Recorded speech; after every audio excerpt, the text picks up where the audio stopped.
इनको तो पता नहीं अब किस बात का नशा आने लगा है, सीधे मुंह अब किसी से बात ही नहीं करते हैं। इधर साधु सेवक राम के घर के सामने पहुंच जाता है और बाहर से आवाज लगाता है, अरे घर में कोई है? अरे घर में कोई है? आवाज सुनकर सेवक राम घर में से बाहर निकल आता है। साधु को देखकर बोलता है, जी साधु महाराज, बताइए मैं आपकी क्या सेवा करूं? कुछ नहीं बेटा, बहुत तेज भूख लगी है, कुछ खाने को मिल जाए तो आत्मा तृप्त हो जाएगी मेरी। क्यों नहीं साधु महाराज, आइए आइए, जो कुछ हमारे घर में खाने के लिए मिलेगा हम आपको खिलवा देंगे। दोनों घर के अंदर चले जाते हैं।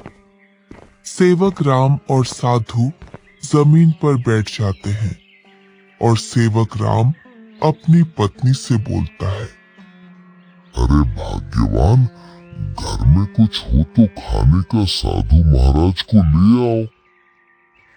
सुबह की कुछ दाल रोटी रखी है और अभी खाना बनाने के लिए घर में कुछ भी नहीं है।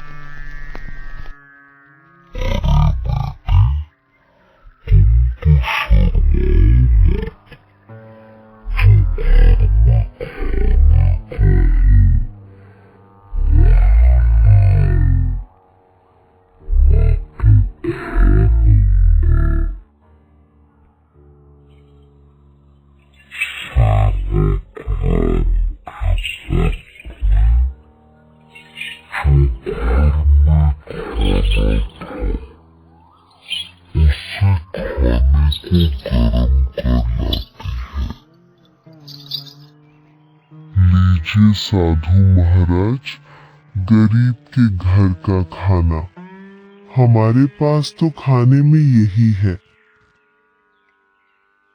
अरे बेटी, तुम अपना मन इतना उदास मत करो, मैं तो ईश्वर की कृपा से जो मिलता है वही खा लेता हूँ। और तुम दोनों इतना उदास क्यों हो? कोई समस्या है आपके यहाँ? साधु महाराज, खेतों में इतना काम कर रहा हूँ, उतनी ही गरीबी आ रही है।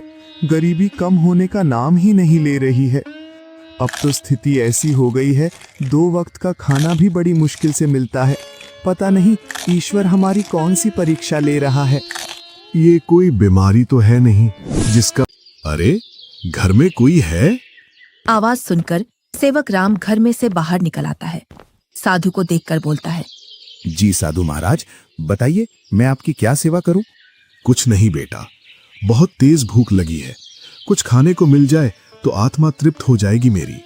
क्यों नहीं साधु महाराज, आइए आइए, जो कुछ हमारे घर में खाने के लिए मिलेगा हम आपको खिलवा देंगे। दोनों घर के अंदर चले जाते हैं। सेवक राम और साधु जमीन पर बैठ जाते हैं और सेवक राम अपनी पत्नी से बोलता है, अरे भाग्यवान, घर में कुछ हो तो खाने का साधु महाराज को ले आओ। सुबह की कुछ दाल रोटी रखी है और अभी खाना बनाने के लिए घर में कुछ भी नहीं है। अरे बेटी, तुम तो शर्माओ मत, जो घर में खाने का हो वही ले आओ, मैं तो खा लूंगा। सेवक राम की पत्नी जो घर में खाना था उसी खाने को गर्म कर लाती है। लीजिए साधु महाराज, गरीब के घर का खाना। आज मेरी आत्मा तृप्त कर दी है। अगर तुम आज मुझे भोजन नहीं देते तो पता नहीं आज भूख की वजह से मेरा क्या होता। साधु अपने थैले में हाथ डालता है और उसमें से एक पोटली निकालता है। इसमें क्या है साधु महाराज? ये पोटली बेटा बीजों का भंडार है। तुम जिस भी फसल का बीज चाहोगे वो बीज इस पोटली में से निकलेगा, जिससे तुम्हारी फसल साधारण फसल से 10 गुना ज्यादा निकलेगी। ये तो महाराज आपकी असीम कृपा है। ये मेरी नहीं, ईश्वर की कृपा है बेटा। बस एक बात का ध्यान रखना, इस पोटली के बारे में कभी किसी को मत बताना और इसमें से जो बीज निकले उन्हें बेचना नहीं। अगर तुमने ऐसा किया तो ये पोटली आपके किसी काम की नहीं रहेगी। जी साधु महाराज, मैं कभी ऐसा नहीं करूंगा। और साधु महाराज वहां से चले जाते हैं। सबसे ज्यादा निकलती है। घर बताने के लिए बहुत बहुत धन्यवाद। और गंगाराम उस घर के अंदर चला जाता है। जैसे ही सेवक राम अपने बड़े भैया को घर के अंदर देखता है तो वह बहुत खुश होता है। अरे मुन्ना की माँ, वो देखो हमारे घर में कौन आया है। बड़े भैया। आओ भैया बैठो। अरे तुमने इतना शानदार घर कैसे बनाया? तुमने तो पूरा ही नक्शा बदल दिया। बहुत ही शानदार घर बनाया है। कहीं तुमने चोरी चपाटी करके तो ये घर नहीं बनाया? नहीं भैया, मैंने कोई चोरी नहीं की है। ये तो मैंने अपनी मेहनत से बनाया है। ऐसी मेहनत तो तू पहले भी करता था, पर पहले तो तूने ऐसा मकान बनाया ही नहीं।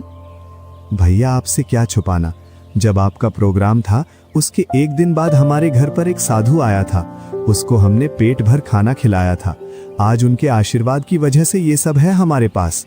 इतना सुनकर गंगाराम का सिर घूम जाता है और उसकी आंखों तले सब सीन आ जाता है कि किस प्रकार उसने उस साधु को भगाया था।